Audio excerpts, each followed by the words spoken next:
अस्सलाम वालेकुम। मैं डॉक्टर फैब पाक इस्लाम पॉजिटिव लीग की चेयरपर्सन, आपकी बेटी, आपकी बहन, आपकी माँ जैसी आपसे डायरेक्ट लाइव इस वक्त बात कर रही हूँ। और यहाँ पे रात का वक्त है, मैं ड्राइव कर रही हूँ। आजकल मैं यूएस आई हुई हूँ और मैंने आपसे बात करनी थी जो आज वो थी आसिया की रिलीज़ के बारे में।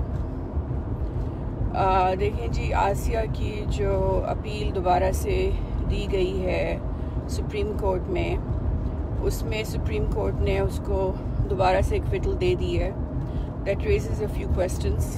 द फर्स्ट क्वेश्चन इज़ कि as the officials are committing that Asia is innocent and Supreme Court is correct in giving her an acquittal, that the biggest question that it raises is तो फिर जो पिछली 2 court rulings हुई थी supreme court से पहले जिसमें आसिया को कन्विक्ट किया गया, what about those? When you say कि Asia is innocent for the recent acquittal decision and verdict by the Supreme Court, then are you technically giving us a reason to question the credibility of the previous court rulings, which raises another question that this woman spent 10 years in the cell. And so I think in trying to appease the Islamophobia lobbies, our officials have technically put a big question mark on the credibility of our court. And this is dangerous. This could backfire. This could hurt Pakistan in the long term, because when Asia is released and she goes to a foreign country, जैसे आजकल कहा जा रहा है कि Canada जाएगी। I don't know if you've noticed, Saudi Arabia से एक लड़की रेहाफ के नाम से गई है और the Canadian and the American news media have been televising her on mainstream media, trying to proliferate hate against Islam, hate against Sharia laws, hate against Saudi Arabia, using her as a tool and using her as their Champions Trophy to try to prove that Islam persecutes women, that Islam does not give women their rights. So you have to understand what are going to be the consequences of your verdict here, because I think what you did right now is going to put the whole world into this conflict that, okay, if Supreme Court gave acquittal to Asia and said that she was innocent, then what the hell was she doing in Pakistan's cell for 10 years? And why did 2 previous Pakistan courts convict her?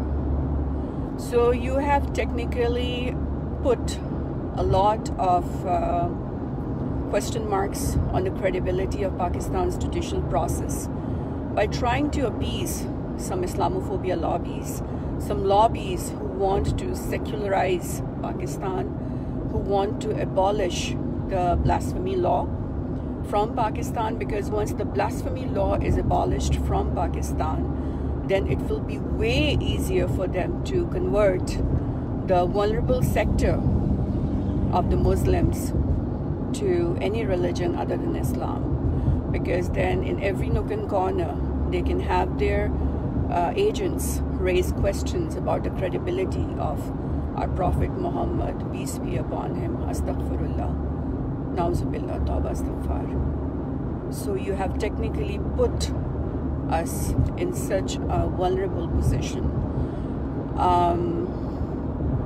I think it is a grave moment for the nation that we are seeing this, and I have already documented that Islamabad has fallen because our officials are no longer accountable to the Prophet Muhammad, peace be upon him.